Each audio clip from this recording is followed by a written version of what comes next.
আসসালামু আলাইকুম প্রিয় শিক্ষার্থী। এইচএসসি ২০২৫ ব্যাচ যারা ফেল করেছো ইংরেজিতে মাত্র ১৫ দিনে পাশের চ্যালেঞ্জ নিয়ে আসছে। আজকে হচ্ছে ৭ম দিন। প্রিয় শিক্ষার্থী, এই ৭ম দিনে তুমি কি পড়বা? একটু বুঝো। ইংরেজি প্রথম পত্র সিন পড়বা, শিল্পী অজ।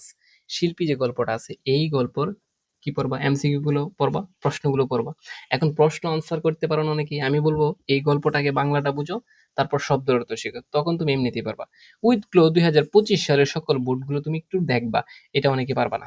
এইটা যারা অ্যাডভান্স লেভেলে তারা পড়বা উইথগুলো। আর যারা একদম দুর্বল এটা বাদ দাও, এটা তোমার আজকে পড়ার দরকার নেই। ঠিক আছে? আর লিখিত অংশ পড়বা স্টোরি। ট্র্যাডিশনাল যে স্টোরিগুলো ৫টা দিয়েছি, এই মানে তুমি পার ডে এই ৫টা স্টোরির কয়েকটা লাইন করে মুখস্থ করো আগে। যাদের মুখস্থ হয় আমি বলব এগুলো মুখস্থ করো। ইম্পোর্টেন্ট মাত্র ৫টাই দিছি। আর যাদের মুখস্থ না হয় তারা চাইলে একটু স্কিপ করতে পারো। তবে তোমাকে শিখতে হবে। আর ইংরেজি ২য় পত্র কি পড়বা একটু বুঝো। গ্রামার অংশ ৯ নং প্রশ্ন। আজকে তুমি বোর্ড প্রশ্ন সব সমাধান করবা যাতে ৭ এ ৭ পাও। কারণ বোর্ড প্রশ্নতে এখানে পাংচুয়েশন তোমাকে ৭ মার্ক দিবে। ক্লিয়ার? আজকে মরণ পড়া দিবা যাতে তুমি এটা ভালো করে শেষ করতে পারো, তুমি ৭ এ ৭ পাও। ক্লিয়ার? আর লিখিত অংশ কি পড়বা? প্যারাগ্রাফ আমার সিঁড়ির ৩য় নিয়মটা আজকে পড়বা। ৩য় নিয়মটা বারবার ১০ বার, আমি প্রত্যেকটা পড়া বলি যে ১০ বার পড়বা। ১০ বার লিখবা, ১০ বার পড়বা। তোমাদের প্রতিদিনের ফরজ পড়া, যেটা পড়তে হবে, যেটা না পড়লে তুমি ফেল করবা, পাস করতে পারবে না। প্রিয় শিক্ষার্থী, এইটা আমি তোমাকে প্রতিদিন শিখাইয়া দিব, পড়িয়ে দিব। এর চেয়ে আর বড় কি আছে বলো তুমি আমাকে? সো দেখো, ফরজ পড়ার ১ নাম্বার যে কাজটা, ১০ টি ভার্বের ফর্ম তুমি প্রতিদিন পড়বা। এখন আমি একবার বলে দিতেছি, প্রিয় শিক্ষার্থী, তুমি যদি প্রতিদিন ১০ টা করে ভার্বের ফর্ম পড়ো, তার মানে ১০ ইন্টু ১৫ ১৫০ টা ভার্বের ফর্ম শিখলেই ইটস এনাফ, আর কিছু লাগবে না। সো প্রতিদিন ১০ টা করে আমার এই লেকচার শিট থেকে তুমি সিরিয়াল বাই সিরিয়াল প্রতিদিন ১০ টা করে, প্রথম দিন পড়লা ১, ২, ৩, ৪, ৫, ৬, ৭, ৮, ৯, ১০। কিভাবে? দেখো, শব্দের অর্থ সহ ভার্বের ফর্মগুলো পড়বা। ভার্ব 1, ভার্ব 2, ভার্ব 3 এভাবে। যেমন আমি একবার তোমাকে শিখাইয়া দিচ্ছি। এরকম সিস্টেমে তুমি, যেহেতু আমি তোমাকে পিডিএফটা দিয়ে দিছি, সো এই ভার্বের ফর্ম এখানে মোস্ট ইম্পোর্টেন্ট ১৫০ টা ফর্ম রাখছি, যাতে যেগুলো পড়লে কোনো স্টুডেন্ট কোনোদিন ফেল করবে না। আশা করি বুঝতে পারছো। প্রিয় শিক্ষার্থী, তার মানে প্রথম কাজটা হচ্ছে প্রতিদিন ১০ টা করে এই লেকচার শিট থেকে, আমার এই শিট থেকে, ঠিক আছে? এই শিট থেকে প্রতিদিন ১০ টা করে সিরিয়াল বাই সিরিয়াল তুমি প্র্যাকটিস করে দিবা। আশা করি বুঝতে পারছো। তার মানে ১৫ দিনে তোমার শেষ হয়ে যাবে। ঠিক আছে? তার মানে ফরজ কাজ একটা শেষ। এরপরে হচ্ছে সাহায্যকারী ভার্ব গুলো শিখবা। এখন কথা হচ্ছে, স্যার সাহায্যকারী ভার্ব কোথায় পাবো? আমি তো তোমাকে শিখাই দিচ্ছি প্রিয় শিক্ষার্থী, প্রতিদিন আমি পড়ায় দিচ্ছি তোমাকে। আজকের রুটিনে আমি পড়ায় দিচ্ছি। দেখো, সাহায্যকারী ভার্ব যেগুলা এম, ইজ, আর, অজ, আর, এগুলোকে বলা হয় আবার বি ভার্ব। এটাও একটু পড়ে নিবা। M is R Aja R, M is আর অজ আর একদমই বলবা। জাস্ট আরো কিন্তু বি ভার্ব, মানে এগুলোকে বি ভার্ব বলা হয়। বি ভার্ব আরো আছে, বি, বি, বিং, এগুলো হয়। কিন্তু আপাতত ৫টা মনে রাখো। অ্যামিজার, অজেয়ার এগুলোকে আবার কি বিভারও বলা হয়। ঠিক আছে? Have, has, had, have, has, had আমি পড়াইয়া দিচ্ছি উচ্চারণ সহ, আমি তোমাকে শিখাই দিচ্ছি। এটা এগুলোকে বলা হয় আবার কি হ্যাভ ভার্ব। এটা হচ্ছে অতিরিক্ত আর কি। ডো, ডাজ, ডিড এগুলোকে ডো ভার্ব বলা হয়। মূলত এগুলো হচ্ছে সাহায্যকারী ভার্ব। এখানে যেগুলো আছে এখান থেকে এই পর্যন্ত। ঠিক আছে? তার মানে am is are, was were, have, has, had, do, does, did. এরপরে দেখো, ক্যান, কুড, শ্যাল, শুড। আমি যে সিস্টেমে তোমাকে শিখাইতেছি এভাবে পড়বা, এভাবে লিখবা, এভাবে নোট খাতা করবা, তাহলে সারা জীবন মনে থাকবে। তুমি স্টুডেন্টও পড়াইতে পারবা। তাহলে can, could, shall, should, will, would, may, might, must, ought to, need, dare, used to এগুলো হচ্ছে সাহায্যকারী ভার্ব।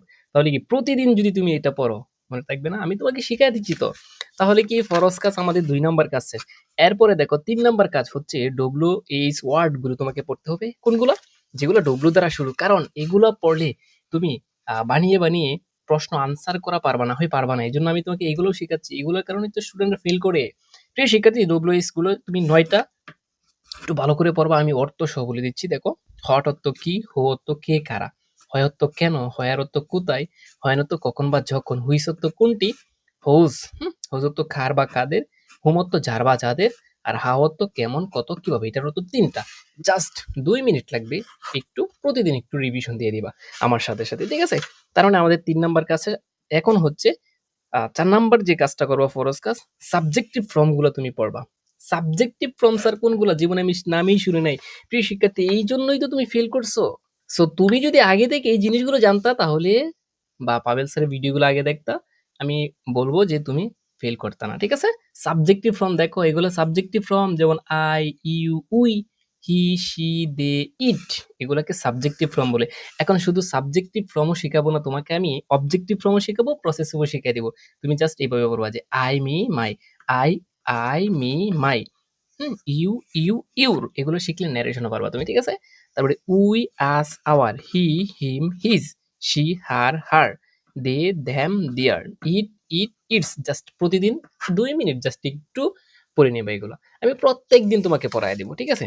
এরপরে তার মানে কি 5 নাম্বার কাজ, আমরা 4 নাম্বার কাজের 5 নাম্বার হচ্ছে 10টি ইংরেজি শব্দের অর্থ শিখবো। এখন কোথায় থেকে শিখবো?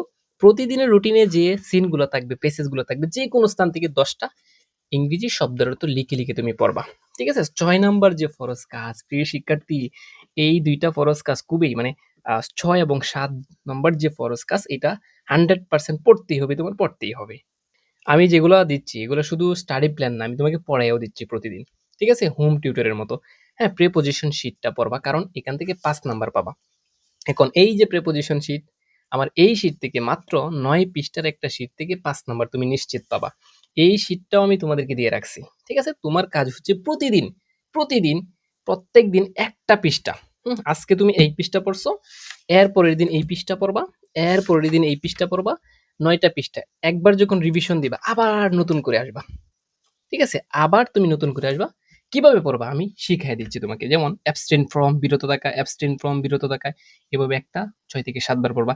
হ্যাঁ, অ্যাবসেন্ট ফ্রম, অনুপস্থিত, অ্যাবসেন্ট ফ্রম, অনুপস্থিত, ডিফারেন্ট ফ্রম, ভিন্ন।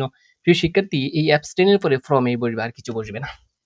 প্রেপোজিশনও তোমার শিখা হয়ে যাবে, ঠিক আছে? ফ্রম যুক্ত যত প্রেপোজিশন আছে এগুলা, ঠিক আছে? আর আবার দেখো এদিকে দ্বিতীয় পৃষ্ঠে হচ্ছে পার্ট 2, অফ যুক্ত যত প্রেপোজিশন আছে এগুলো, মানে সিরিয়াল বাই সিরিয়াল তুমি প্রতিদিন রিভিশন দিবা 1 পৃষ্ঠা করে। এরপরে দেখো ট্রু যুক্ত যত প্রেপোজিশন আছে এগুলোর বাইরে আর কিছু আসবে না।